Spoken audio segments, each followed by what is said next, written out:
Hello friends, welcome back on my channel. Myself Bharat Kumar as a nursing officer in AIIMS.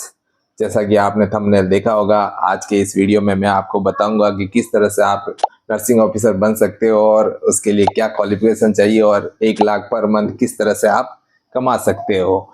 तो ये video उन लोगों के लिए हेल्पफुल रहेगा जो कि 12th के बाद एज ए नर्सिंग ऑफिसर बनना चाहते हैं और उन्हें पता नहीं है कि जीएनएम करे या बीएससी नर्सिंग करे। तो वीडियो को लास्ट तक जरूर देखें और अगर चैनल पे नए हैं तो सब्सक्राइब करें। नर्सिंग ऑफिसर बनने की जर्नी है वो है जो 12th क्लास के बाद शुरू होती है, क्योंकि उसी से आपको पता लगेगा कि आप जीएनएम करेंगे या बीएससी नर्सिंग करेंगे। अगर 12th क्लास में आपके साइंस बायो थी तो आप जीएनएम और बीएससी नर्सिंग दोनों के लिए एलिजिबल है और किसी भी एक में आप एडमिशन ले सकते हैं। 12th में अगर किसी के आर्ट्स और कॉमर्स है तो वो भी जीएनएम कर सकते हैं, लेकिन उनके लिए ये है कि अगर साइंस बायो वाला स्टूडेंट है जिसने कि जीएनएम के लिए काउंसलिंग कराई थी और उसको कॉलेज अलॉट हुई थी, बट वो वहाँ पे रिपोर्टिंग नहीं करता है और वहाँ पे जाके एडमिशन नहीं लेता है और वो सीट अगर वैकेंट रह जाती है तो वो प्राइवेट कॉलेज वाले है जो डोनेशन से या जो सीट वैकेंट रहती है उसको है जो इस आर्ट्स या कॉमर्स वाले स्टूडेंट से फिल कर लेते हैं और वो वहाँ पे एडमिशन ले सकता है। जीएनएम में एडमिशन के लिए आपको कोई एंट्रेंस एग्जाम देने की जरूरत नहीं होती है, उसमें काउंसलिंग के थ्रू 12th के परसेंटेज के आधार पर कॉलेज अलॉट की जाती है। अगर आपके 12th में है जो कि अच्छे परसेंटेज है तो आपको गवर्नमेंट कॉलेज भी मिल सकती है, लेकिन गवर्नमेंट कॉलेज में है जो 80-20 रेशियो चलता है, यानी कि 80% है जो फीमेल के लिए रिजर्व होती है और 20% है जो मेल के लिए होती है। जीएनएम है जो कि 3 ईयर का कोर्स होता है, जिसमें कि अभी है जो कि इंटर्नशिप इंक्लूड कर रखी है और ये 3 ईयर का कोर्स कंप्लीट करने के बाद आरएन आरएम नंबर आने के बाद आपको 2 ईयर का एक्सपीरियंस 50 से 100 बेड हॉस्पिटल्स या फिर पोस्ट बेसिक बीएससी नर्सिंग करनी पड़ती है। उसके बाद ही है जो कि आप है जो सेंट्रल गवर्नमेंट के एग्जाम के लिए एलिजिबल होते हो और स्टेट के लिए तो आप जीएनएम फ्रेशर के तौर पे भी सीएचओ एनएचएम में एग्जाम दे सकते हो। पीबीएससी और बीएससी नर्सिंग में एडमिशन के लिए आपको सबसे पहले एंट्रेंस एग्जाम देना होता है।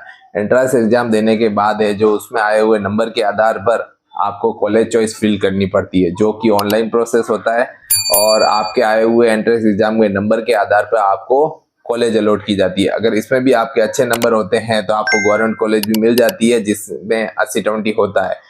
फीमेल के लिए 80% रिजर्व होती है और मेल के लिए 20% रिजर्व होती है।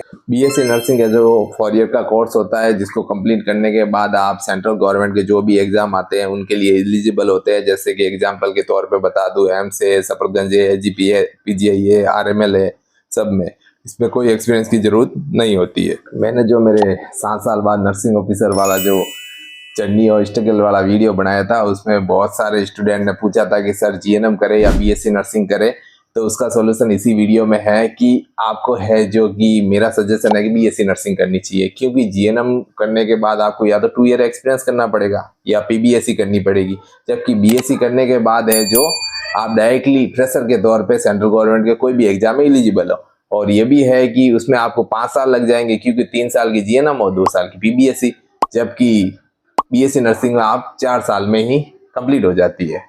तो बीएससी नर्सिंग ही करें। और पढ़ने का तरीका ये है कि आप जीएनएम या बीएससी नर्सिंग में जैसे ही एडमिशन लेते हैं तो उसके साथ ही आप थ्योरी की क्लासे अच्छे से पढ़े, जो थ्योरी की बुक्स से होती हैं उनको अच्छे से पढ़े, क्योंकि एम्स में सब जगह से एग्जाम में क्वेश्चन उन्हीं में से आते हैं, तो उनको अच्छे से पढ़े आप पहले।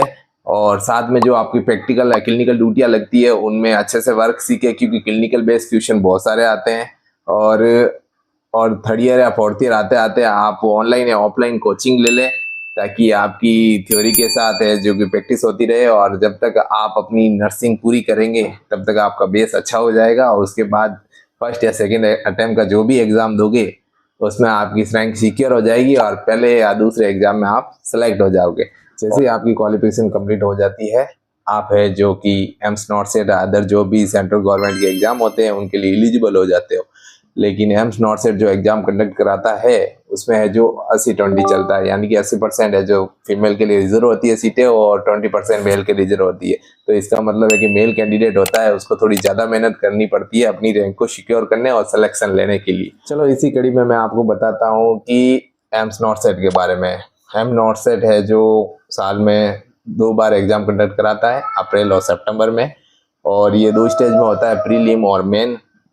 प्रीलिम क्लियर करने के बाद आपको मेन एग्जाम देना पड़ता है। मेन एग्जाम में है जो सीट का 5 गुना कैंडिडेट को बैठाता है।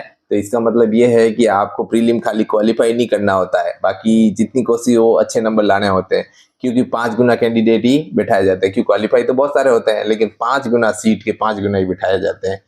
और जैसे ही आप मेन एग्जाम भी क्लियर कर लेते हो अच्छी रैंक के साथ, तो फिर आपको चॉइस फिलिंग का ऑप्शन मिलता है, और जिसमें आप अपनी चॉइस के अकॉर्डिंग आपको इंस्टीट्यूट डाल सकते हो।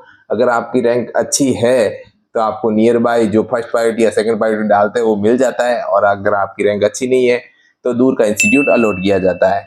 और जैसे इंस्टीट्यूट अलॉट किया जाता है उसके बाद कुछ टाइम बाद है जो आपको ऑनलाइन डॉक्यूमेंट डालने पड़ते हैं, और डॉक्यूमेंट ऑनलाइन डालने के बाद इंस्टीट्यूट से फिर मेल आता है जिसमें कि आपको फिजिकल डीवी के लिए बुलाया जाता है। जो आपने डॉक्यूमेंट ऑनलाइन डाले थे वही ऑफलाइन दिखाने होते हैं। उसके बाद डीवी कंप्लीट होने के बाद है जो कि आपका अपॉइंटमेंट लेटर आता है कुछ टाइम के बाद, वो भी मेल के थ्रू या आपके होम एड्रेस पे आ जाता है। और जैसे आता है उसमें डेट लिखी होती है, उस डेट को जाके आपको ज्वाइन करना होता है। और ज्वाइन करते ही फिर तो आपको पता ही है कि बल्ले बल्ले अपनी तो 1 लाख रुपए सैलरी लगते ही है। उसमें 2 साल का प्रोबेशन होता है, और प्रोबेशन कंप्लीट करने के बाद कोई समस्या नहीं। और जैसे ही पैसा आना लग जाता है उसके बाद आपकी तो बल्ले बल्ले है, घर वाले खुश, आप खुश, आपके माता पिता खुश, और आपकी सारी ख्वाहिशें पूरी हो जाती है कि पैसा है तो बड़ी बड़ी बात है। आपको ये वीडियो कैसा लगा कमेंट में जरूर बताना। अगर अच्छा लगा है तो लाइक करना, और उन स्टूडेंट्स को शेयर करना जो सोच रहे हैं कि 12th के बाद हम जीएनएम करें या बीएससी नर्सिंग करें, और फ्यूचर नर्सिंग ऑफिसर कैसे बने, और 1 लाख रुपए कैसे सैलरी उठाए। और आपको नेक्स्ट वीडियो किस टॉपिक पे या किसके रिगार्डिंग चाहिए कमेंट में जरूर करना। और thank you for watching and bye bye, and पढ़ते रहे और बढ़ते रहे और बने रहे मेरे चैनल के साथ।